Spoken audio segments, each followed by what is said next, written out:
നമസ്കാരം.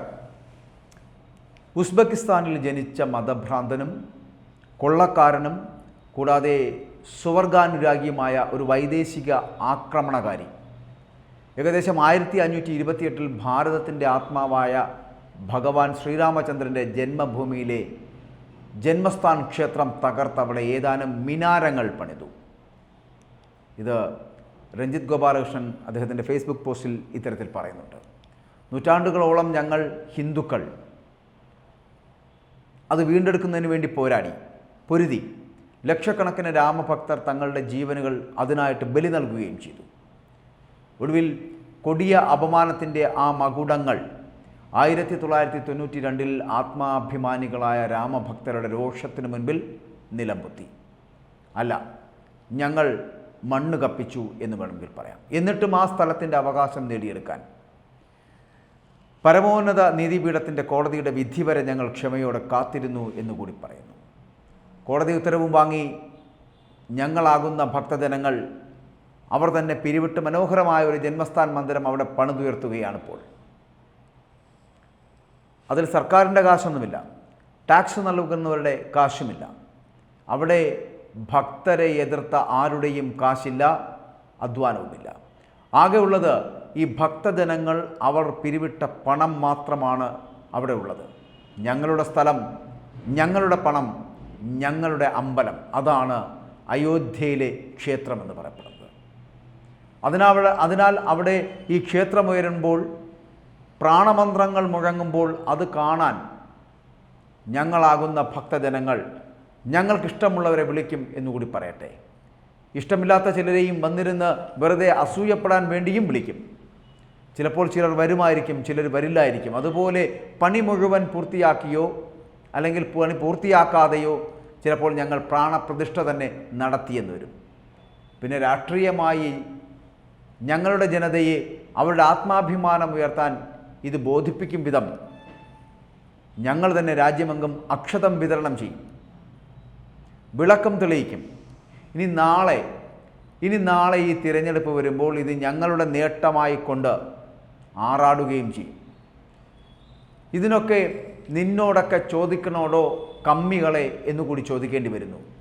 ഇവിടെ മതമില്ല, ജാതിയില്ല എന്നൊക്കെ പറയുന്നവൻ ഇപ്പോൾ ജാതകവും മുഹൂർത്തവും ഗണിച്ചു നടക്കുന്നത് എന്തിനാണ് എന്ന് ചോദിക്കണ്ടേ? ഉളുപ്പുണ്ടോടോ നിനക്കൊക്കെ എന്നുകൂടി ചോദിക്കണ്ടേ?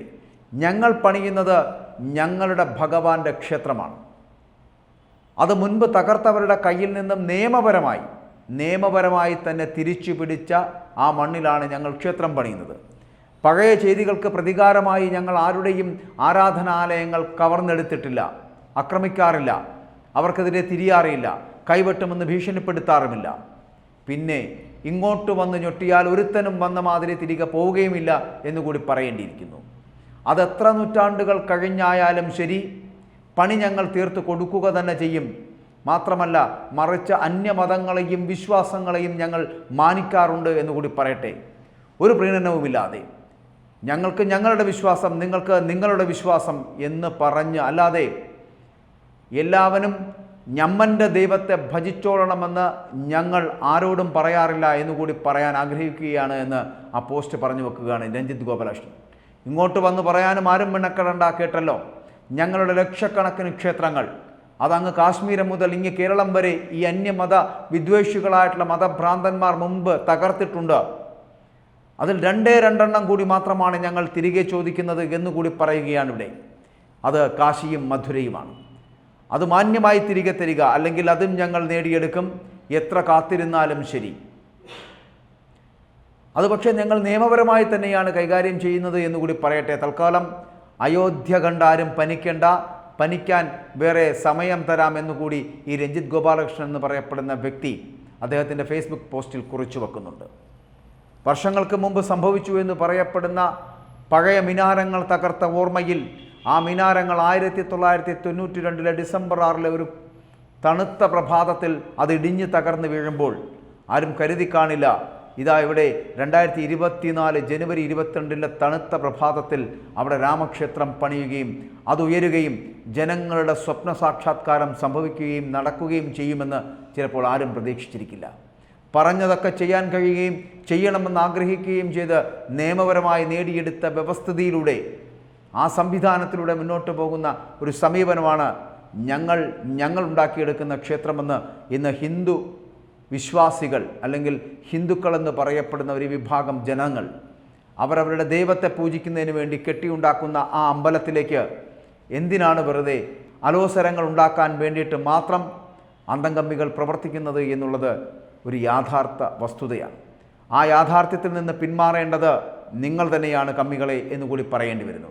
കാരണം 1528 പാദങ്ങളിലൊക്കെ ആ കാലഘട്ടങ്ങളിലൊക്കെ ഒരു മുഗൾ ചക്രവർത്തി എങ്ങനെയാണോ ഇവിടേക്ക് കടന്നു വരികയും ഇവിടുത്തെ ക്ഷേത്ര സമുച്ചയങ്ങളടക്കമുണ്ടായിരുന്ന മന്ദിരങ്ങളെ തകർത്തുകൊണ്ട് അവിടെ മിനാരങ്ങൾ കെട്ടിപ്പൊക്കുകയും ചെയ്തിട്ടുണ്ട് എങ്കിൽ അതിനെ തകർത്ത് 1992 ചില സ്വപ്നങ്ങൾക്ക് മുകളിലേക്ക് പറന്നുയരുവാൻ ശ്രമിക്കുകയായിരുന്നു. അതിൻ്റെ ഏറ്റവും അവസാനത്തെ ദിവസങ്ങളിലേക്ക് കടന്നു പോവുകയാണ്. അത് സ്വപ്ന സാക്ഷാത്കാരമാണ് എന്ന് ഭക്തർ വിശ്വസിക്കുന്നു എന്നാണ് ഈ കുറിപ്പിലൂടെ മനസ്സിലാക്കാൻ കഴിയുന്നത്. അതുകൊണ്ട് ഒരു ഓർമ്മപ്പെടുത്തൽ എന്നതുപോലെയാണ് ഇവിടെ ഇപ്പോൾ ഈ മിനാരങ്ങളെക്കുറിച്ചും ഇപ്പോൾ ഇവിടെ സൃഷ്ടിക്കപ്പെടുന്ന ഉയർന്നുകൊണ്ടിരിക്കുന്ന ശ്രീരാമചന്ദ്രൻ്റെ ക്ഷേത്രത്തെക്കുറിച്ചും അയോധ്യ എന്ന് പറയപ്പെടുന്ന സങ്കല്പത്തെയും വളരെ കൃത്യമായി വിശദീകരിച്ചത്.